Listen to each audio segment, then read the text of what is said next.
We are studying today disadvantages of mutual fund. Disadvantages of mutual fund are it is managed by a fund manager.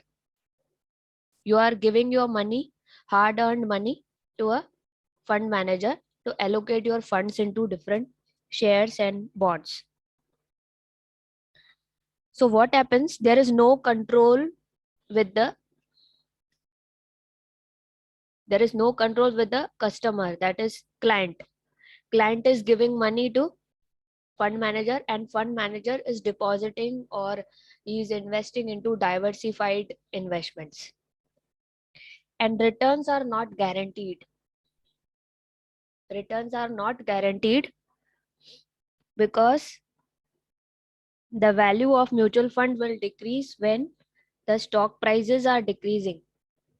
तो ये बहुत सबसे बड़ा disadvantage है, इसलिए लोग म्यूचुअल फंड में अभी भी इन्वेस्ट नहीं करते हैं, क्योंकि इसका एक्सपेंस रेशो भी हाई होता है.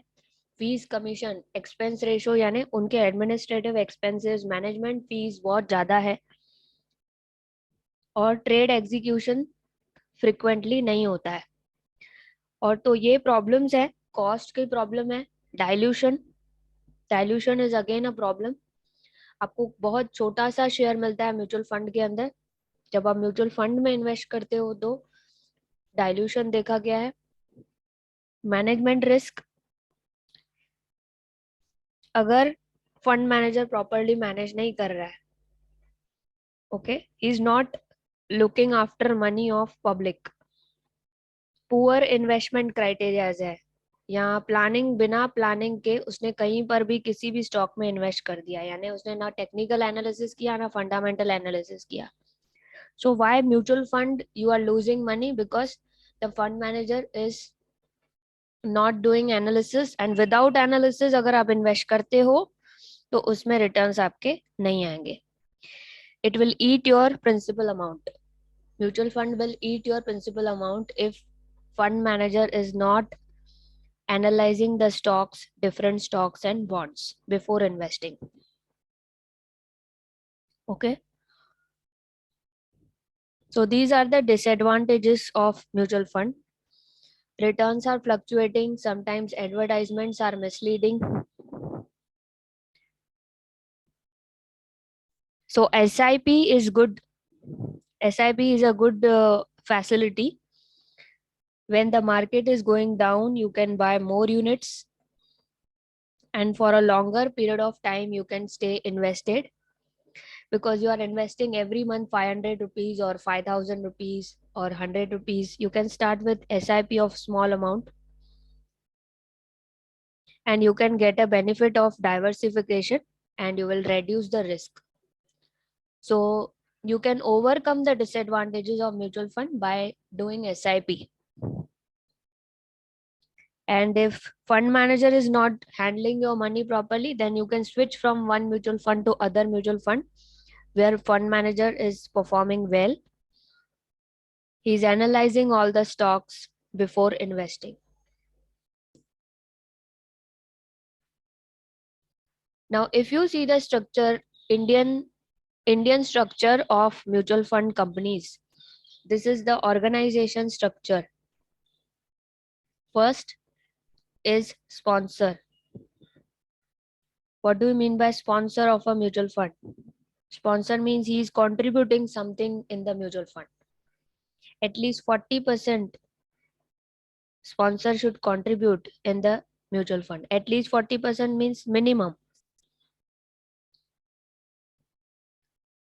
At least 40% sponsor will invest in the asset management company of mutual fund. Second, sponsor will appoint the trustee. Trustees will be board of trustees. They are guardian of all the mutual fund entities. Trustee का मतलब होता है guardian. जैसे mother father guardian है, parents, ठीक है, वैसे ही trustee यहाँ पे गार्डियन है. जितने भी पब्लिक का मनी कलेक्ट किया है, गार्डियन का काम क्या होता है? Protect investors interest, protect investors interest, इसका मतलब क्या है? That means whatever amount public has pooled for investing into mutual fund or different shares and bonds, that money will be taken care by guardian, that is trustee. So trustee is appointed by sponsor. So he is an individual person, or there are 2 or 3 people in the board of trustees. They are given power to administrate, and there is a legal obligation to administer the mutual fund company. Okay, so trustee is an individual who is responsible for taking care of mutual fund money. Now, what is AMC? AMC means Asset Management Company. Okay, and asset management means your money will be divided into different shares, different industries, and different instruments. So this is called as diversifying your money.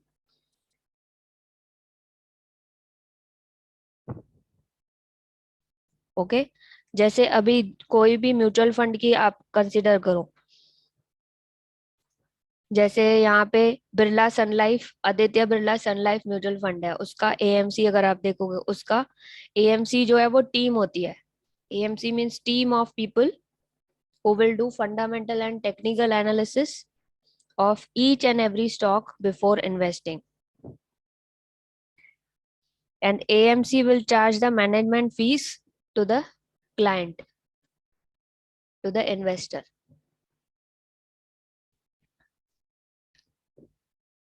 AMC should be registered under SEBI.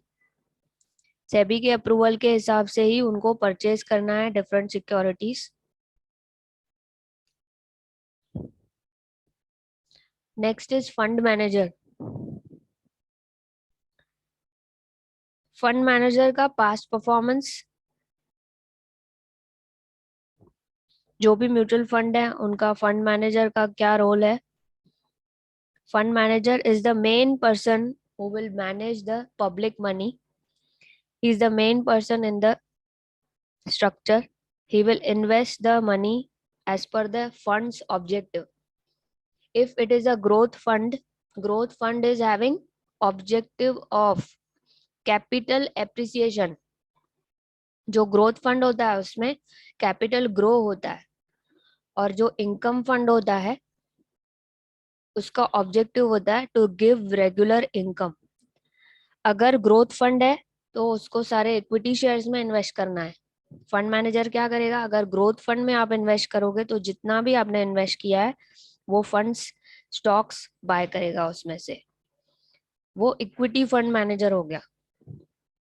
अगर आप regular fund में, अगर date fund में डाल रहे हो पैसे, तो डेट फंड्स में क्या करेगा, fund manager will invest your money in bonds and debentures.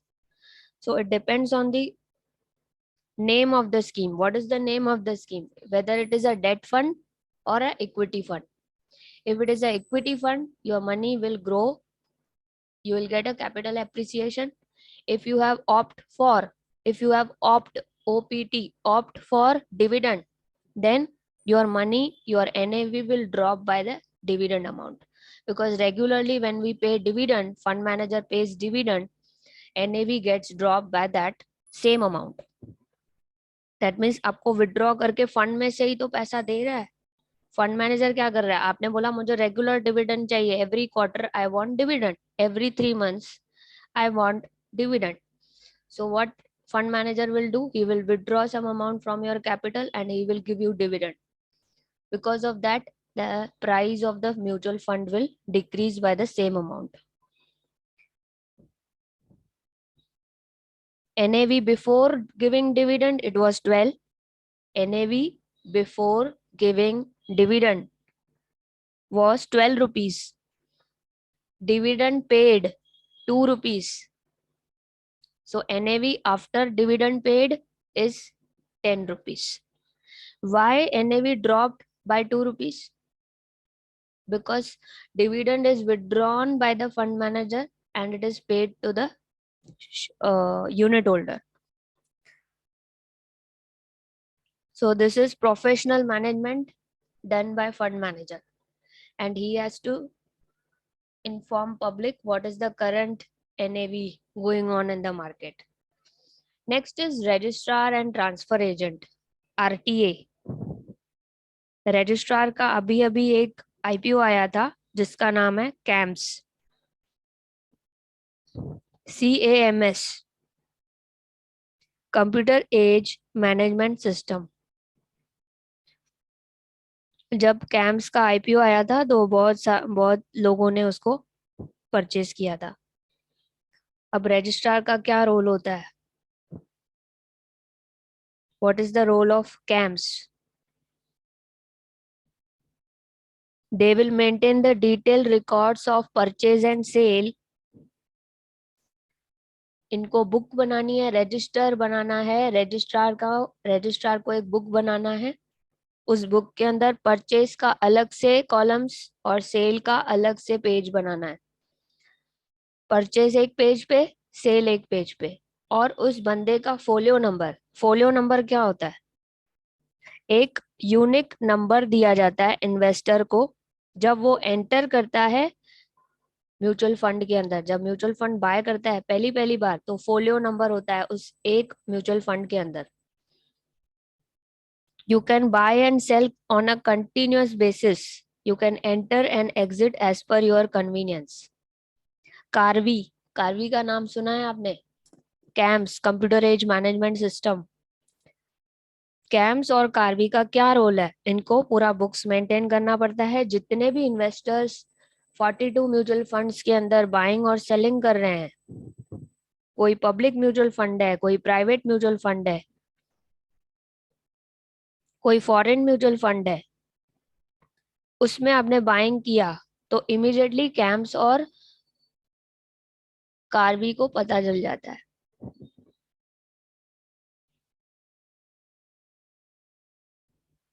Okay, there are total 44 mutual fund houses, 44 AMCs। कितने AMCs हैं? जितने म्यूचुअल फंड होते हैं उतनी AMCs होती हैं, असेट मैनेजमेंट कंपनीज होती हैं। उतनी ऑफिसेज हैं, 44 ऑफिसेज हैं म्यूचुअल फंड की, 44 असेट मैनेजमेंट कंपनीज हैं, और सबको सेपरेट फोलियो नंबर दिया जाता है, यूनिक फोलियो नंबर। रजिस्ट्रार को बुक मेंटेन करना है, कितनी ट्रांजैक्शंस हुई है, कौन से रेट पे हुई है, क्या टाइमिंग पे हुई है, ये सब नोट करके रखना है उनको। Okay, so this is the role of registrar and transfer agent. Periodical consolidated statement भेजना, जैसे बैंक में हम जाते हैं ना कि पूरे साल का हमें ट्रांजैक्शंस पूरा एक ही पेज पे प्रिंट आउट दो। बैंक को बोलते हैं हम लोग, प्रिंट आउट दो कंसोलिडेटेड स्टेटमेंट लास्ट ईयर का, हम लोग को टैक्स फाइलिंग करना है। तो बैलेंस शीट के लिए आपको रिक्वेस्ट करना पड़ता है, ईमेल के थ्रू आ जाएगा, या तो वो लोग प्रिंट करके भी देते हैं, टाइम होगा तो प्रिंट करके दे देते हैं। अभी ये बैंक नहीं है, ये क्या है?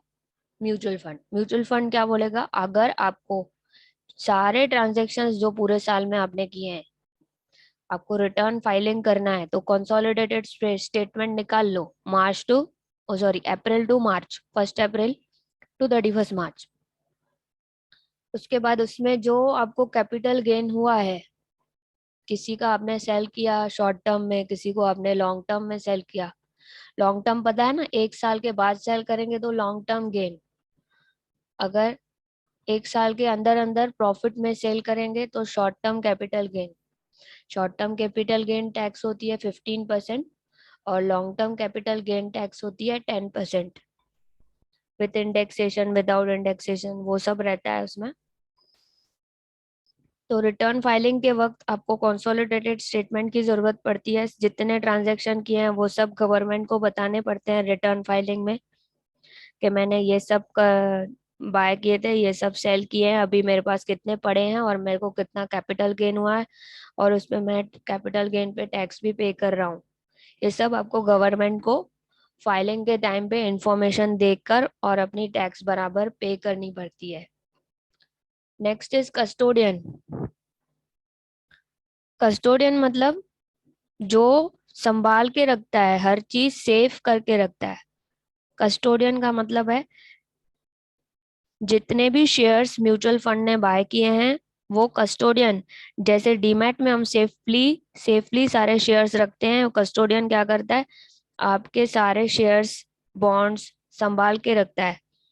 He will hold the securities, it is called as safe keeping of securities. हर एक म्यूचुअल फंड के अंदर एक कस्टोडियन होता है जो बैंक होती है और पूरे सिक्योरिटीज को वो हैंडल करती है, डीमैट में देखती है बराबर है ना, जो स्टॉक्स उन्होंने बाय किए म्यूचुअल फंड्स में इन्वेस्टर्स पूल करते हैं फंड्स, उसी फंड्स में से शेयर्स बाय किए जाते हैं और वो शेयर्स डीमैट में रखे जाते हैं। तो वो सेफ कीपिंग कस्टोडियन को ध्यान से देखना होता है कि डीमैट में शेयर्स पड़े हैं या नहीं पड़े हैं। तो ये कस्टोडियन की सर्विसेज है जो म्यूचुअल फंड के लिए बहुत जरूरी है।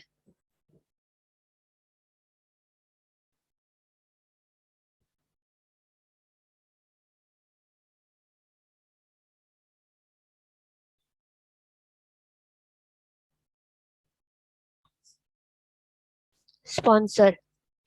Sponsor is a promoter of mutual fund. हम लोग क्या पढ़ रहे हैं, म्यूचुअल फंड का organisation structure in India. Next, he is a promoter of mutual fund, he sets up the trust and AMC appoints the board of trustee। इसको board of trustee को appoint करना है।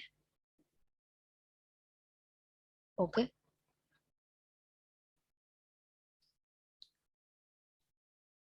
it must have carried on business in financial services for a period of not less than 5 years। So sponsor is experienced person, he is having experience of more than 5 years। Sponsor should have net worth of at least 5 years, should have positive net worth in last 5 years। It has to contribute at least 40% to the net worth of AMC।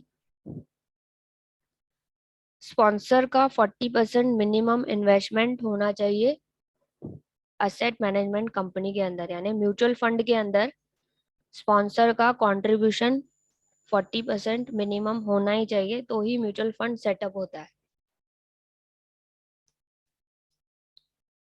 Sponsor will take approval, SEBI approval for the mutual fund.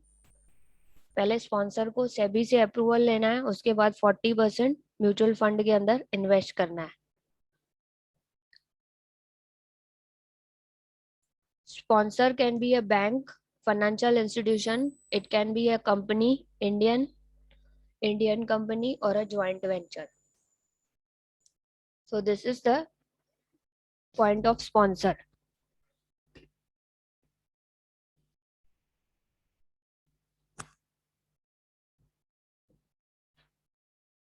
Second organisation structure में पहला sponsor देख लिया हमने।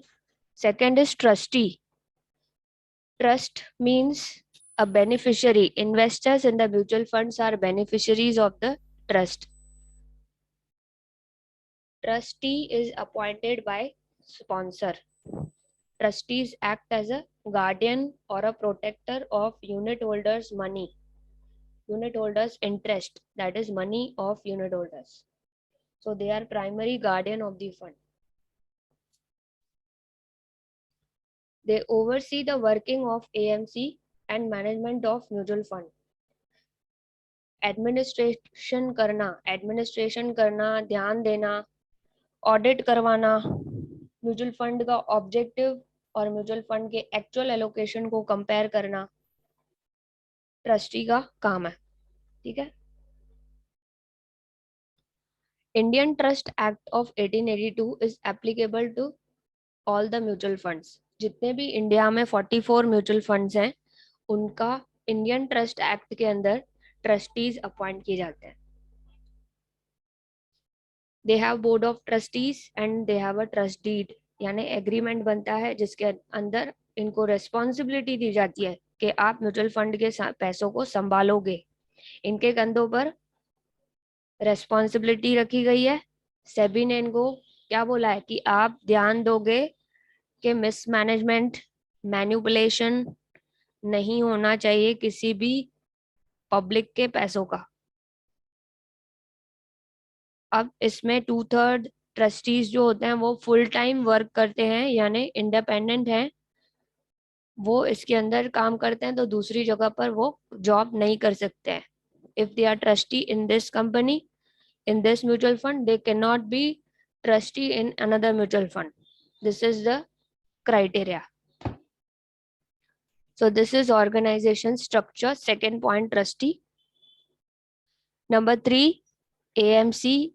AMC is a mutual fund company. It is a big team of mutual fund. They handle investments. They do some analysis part and they will select the stocks for investment. Which are the good stocks, they will find out, and they will manage this money. Now the minimum net worth of AMC is 10 crores. In this 10 crores, 4 crores are given by a sponsor. At least 4 crores will be contributed by the sponsor. Rest of the 6 crores will be invested by public or corporates. There are 50% directors in AMC which are independent. These directors are full-time working with a particular mutual fund and they cannot do job in some other company. So they cannot do part-time job in some other company. They have to become full-time in one company only. So they are independent directors. AMC is looking after day-to-day function of a fund, day-to-day purchase and sale of mutual fund, day-to-day purchase of securities and sale of securities which are not performing. AMC should be registered with SEBI. There is a big role of AMC to manage the money of investors, and you have to take some decisions, right decisions, otherwise public will lose money. So AMC के हाथ में होता है आप कैसे पैसे handle कर रहे हो. AMC of one mutual fund cannot be AMC of another mutual fund. अभी मैंने बताया था कि 50% डायरेक्टर्स आर इंडिपेंडेंट. तो AMC की जो टीम यहाँ पे काम करी है वो सेम टीम दूसरे म्यूचुअल फंड में नहीं दिखेगी. AMC cannot engage in any other business other than advisory, financial advisory and investment management. So under organization structure, we have understood sponsor, trustee and AMC. Next is custodian. The custodian has the custody of assets. As part of this role, the custodian needs to accept and give delivery of securities for the purchase and sale of transaction. Accept the delivery means you are buying shares. Whatever money you have pooled, you are using for buying shares. And some shares which are not performing, you are selling immediately. You will give the delivery of securities which are sold. So you will take the delivery when you purchase. You will give the delivery when you are selling. Custodian is registered with regulatory body SEBI. Custodian can be a financial institution or a bank. Custodians are appointed by a sponsor. Custodian will hold the securities and they will do safekeeping of securities. Custodians hold 50% or more of equity capital. The entities in which sponsor hold 50% or more equity capital cannot be appointed as custodian. So if sponsor is investing in a bank, 50% in bank, then that bank cannot become our custodian. अगर sponsor का कुछ भी connection custodian के साथ है, किसी bank के साथ है, वहां पे उसका कुछ इन्वेस्टमेंट है बैंक में, 50% इन्वेस्टमेंट है या उससे ज्यादा है, 50% और मोर, तो कोई कनेक्शन अगर स्पॉन्सर का कस्टोडियन के साथ है तो हम ऐसा कस्टोडियन अपॉइंट नहीं करेंगे. Custodian also tracks dividend. जिन शेयर्स के ऊपर डिविडेंड आता है उन डिविडेंड को कलेक्ट करके अपने पास रखना. जिन शेयर्स पे बोनस मिलता है उन शेयर्स के बोनस में extra shares free of cost मिलेंगे, उनको भी डीमैट में चेक करना.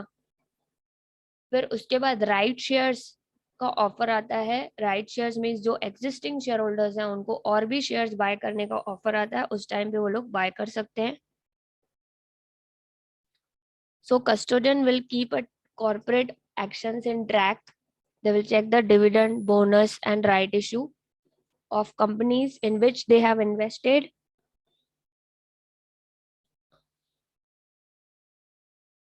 Registrar and transfer agent, Carvey and CAMS, they maintain the book in which they write all the details of customer. They will write details of bank details of customer, address, investor का address, phone number, email ID, bank account और उसने जो भी transactions bye cell किए हैं वो सारे detail records.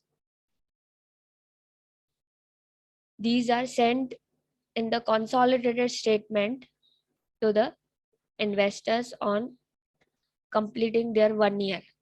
एक पूरा कंप्लीट होगा तो कैश आता है, कैश ईमेल में आ जाता है. Dash regulates the mutual funds, depositories, custodian and RTA in the mutual fund. Who will regulate? RBI, SEBI, MFI and IRDA. Answer is SEBI. Mutual funds are constituted in India as a trust. Answer is trust. Mutual fund का India में Indian trust act 1882 के अंदर trust माना गया mutual fund.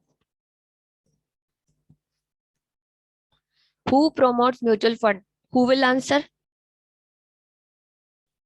पहला क्या पढ़ाया था स्ट्रक्चर में?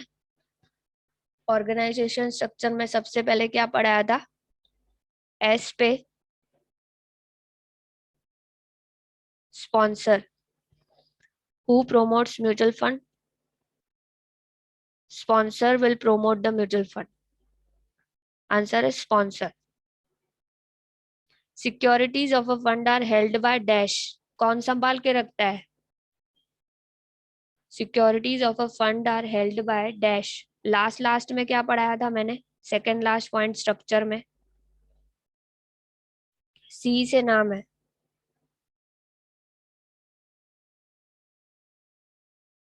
Securities of a fund, mutual fund की सिक्योरिटीज सेफ कीपिंग कौन करता है?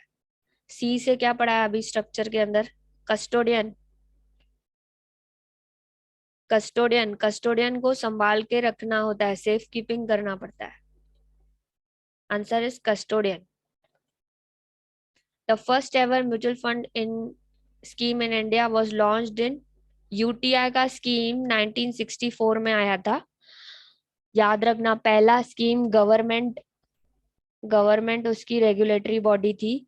गवर्नमेंट ने लॉन्च किया था unit trust of India scheme 1964. Okay, पहला म्यूचुअल फंड इंडिया में लॉन्च हुआ था यूटीआई 1964. पीपीएफ में जो हम डिपॉजिट करते हैं वो कितने साल का होता है? 15 साल. इसका इंटरेस्ट पे टैक्स नहीं लगता है. इंटरेस्ट में टैक्स नहीं लगता है और पीपीएफ 7 साल के बाद या 5 इयर्स के बाद आप इसके अगेंस्ट लोन भी ले सकते हो. Dash fund maintains a portfolio that is in line with passive fund. Passive fund का मतलब देखना ही नहीं पड़े, ऑटोमेटिकली चेंजेस उसमें ऑटोमेटिक होते रहे. कुछ स्टॉक सेल होते रहे, कुछ स्टॉक बाय होते रहे, तो इसका मतलब होता है इंडेक्स फंड. एनएससी से रिलेटेड कोई फंड है, सेंसेक्स से रिलेटेड कोई फंड है, ऑटोमेटिक जब सेंसेक्स में कोई स्टॉक रिमूव होके कोई न्यू ऐड होगा तो मेरे स्टॉक इंडेक्स फंड में भी हो जाएगा वो चेंजेस। तो इंडेक्स फंड जो होता है वो पैसिव फंड होता है, इसमें देखने की जरूरत नहीं पड़ती है, ऑटोमेटिकली इसमें चेंजेस होती रहती है। फंड ऑफ फंड क्या होता है? फंड ऑफ फंड के अंदर एक म्यूचुअल फंड दूसरे म्यूचुअल फंड के अंदर इन्वेस्ट करता है। So fund of fund scheme means Kotak mutual fund ने आदित्य बिरला सन लाइफ म्यूचुअल फंड को परचेज किया, उसके म्यूचुअल फंड्स को परचेज किया। मैंने कोटक में इन्वेस्ट किया फंड ऑफ फंड स्कीम के अंदर, कोटक ने fund of fund scheme open किया, मैंने वहां पे इन्वेस्ट किया। फंड ऑफ फंड मतलब एक म्यूचुअल फंड दूसरे म्यूचुअल फंड के यूनिट्स बाय कर रहा है।